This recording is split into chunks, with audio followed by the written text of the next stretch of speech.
So now on to the gold medal. We have Sergey Kultaev of the Freifechtergilde in St. Petersburg, Russia, against Alexey Perkov of Tramazzone from Moscow, Russia.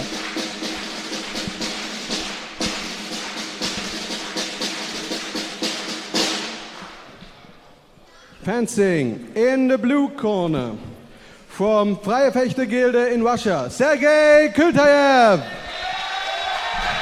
Kultaev, very, very formidable fighter. And in you'll see him later today Tramazzone in Russia, fighting for gold Alexey in longsword. Perkov. Another Russian, Alexey Perkov. So Kultaev fighting for gold in 2 medals tonight.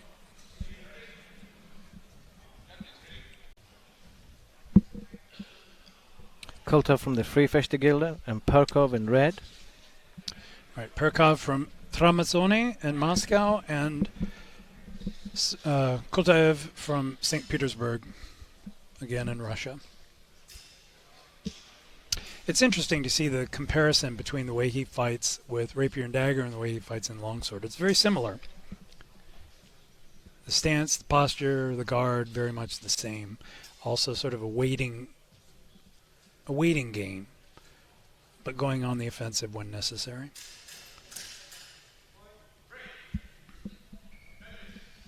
Looked like a taking of the blade by Perkov, followed by a thrust.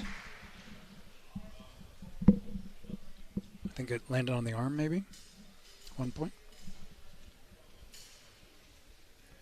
Very calm game so far, feeling each other out.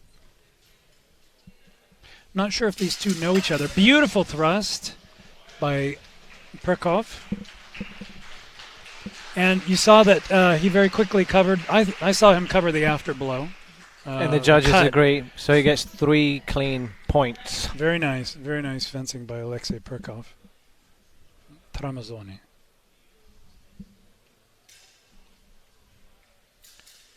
Very measured fencing here, but then very explosive at the end.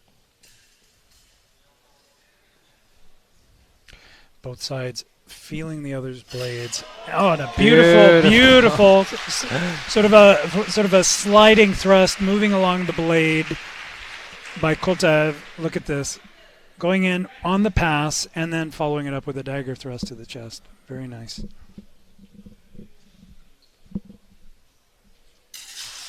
Oh, another beautiful thrust by Perkov. Did it land? It did. Kultaev countered with a thrust to the torso, and Perkov's thrust landed on the arm, it seems, giving Kultaev 2 points.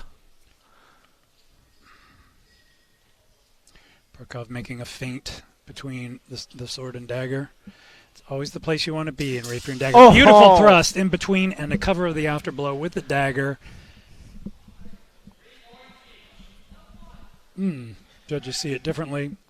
3 points each. Yeah, you see it land right there. Yeah, okay. He caught it with a dagger, but it went over the top. So what happened? A feint and a parry. Very tight control of distance by these two. This is beautiful fencing.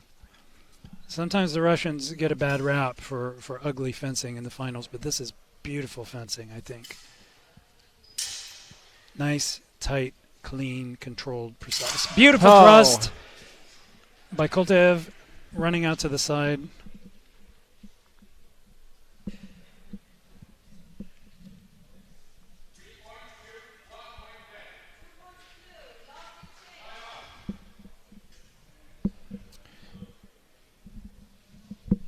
That was the last exchange of the first round, it seems. The referee having some words, but it's interesting to see Kultaev because he's primarily a counter fencer, but you've seen him engage, lead the attack here. And he definitely has that about him. It seems like he prefers to be a reactive fencer, but he also realizes when he's fencing someone who is of his caliber, as Perkov is, and then he will go on the offensive. He did exactly the same thing with T-School in the eliminations, where he started off being reactive and realized that was not going to serve him well. So he went on the offensive and managed to score some decisive points that gained him the victory over Thies Kuhl earlier today, putting him in the gold longsword, match, in longsword, putting him in the gold medal match for longsword as well. Very versatile, very impressive fencer from St. Petersburg. The distance control here, the precision of motion is really beautiful to see.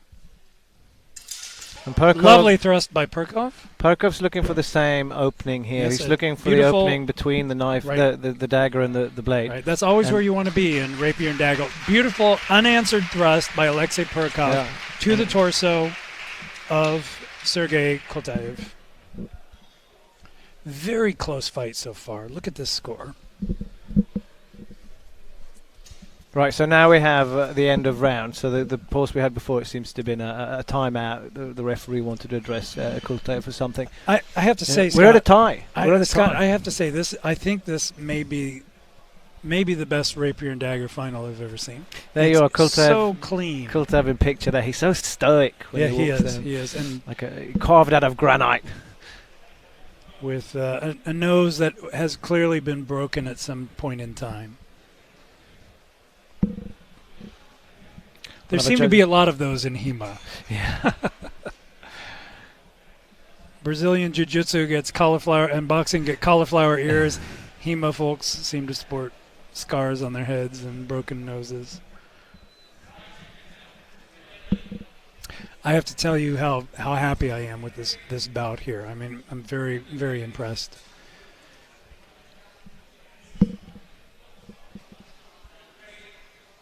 So we're back, and it's hard to say what adjustments the fences need to make because they're both so clean, and it's just. And I don't think they're so even. I don't think a drastic change is warranted on either side. No, it's just a little better of what you're doing. At this point, it's a coin toss. I think Kultaev needs to be careful about Perkov's blade in between his. Yeah, he needs to watch out. He needs to cover that line a little better with that dagger. Look at this. Look at this little bit of a feint, little bit of a beat. Thrust, but a miss. Thrust and a parry, I think it was, by Perkov, followed by a thrust. We see here the replay coming in. You see Kultaev coming in on the pass, I think. Flying in with a thrust, parry. Now, did that thrust land by Perkov? Judges didn't score it so. They did. 1 point, so they saw it land on the leg or the arm. It's a downward thrust. Yeah, I think that was it. I think it missed the high line, landed on the low line. Oh. Interesting. Didn't catch the blade, double hit. Yeah, thrust. Oh, look at the blade. Bent the blade of Kultaev severely bent. It's a nice running thrust on the pass by Kultaev and a volta by Perkov with a thrust and then a cut. Right, so Kultaev taking the lead now in the second round, 10-7. It's one clean hit away from being a tie.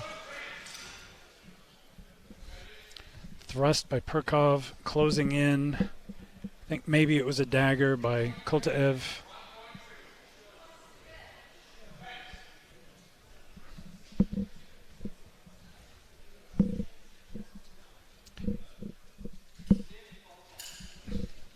Kultaev with a slight lead. It looked like a thrust by Perkov.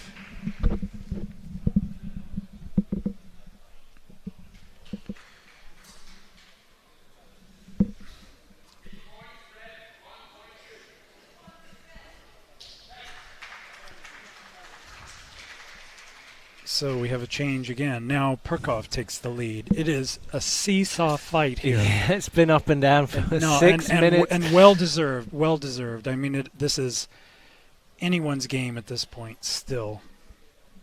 So close, 11-10. Both excellent Rapier and Dagger fencers.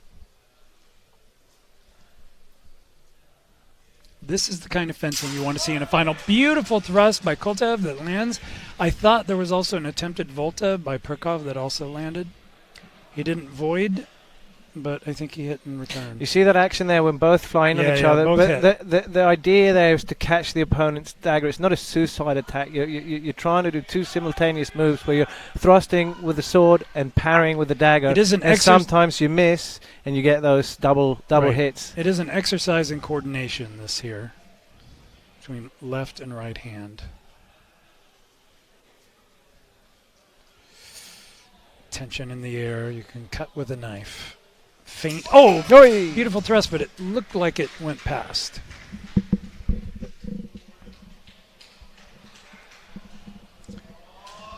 Three points each, it looks like. Judges cannot. Seeing very different results from the judges, but it scored 3 each. It's the end of the fight. Wait. Oh, yeah. End of the fight. We have a winner. Alexey Perkov. Oh, by the narrowest of margins. 11 to 10. That was a beautiful, beautiful match. We need a rematch. Fantastic fencing. I want to see that fight again. That was beautiful. That was for first place in Rapier. I will go on record as saying I think that's my favorite Rapier and Dagger final that I've ever seen. Beautiful fencing.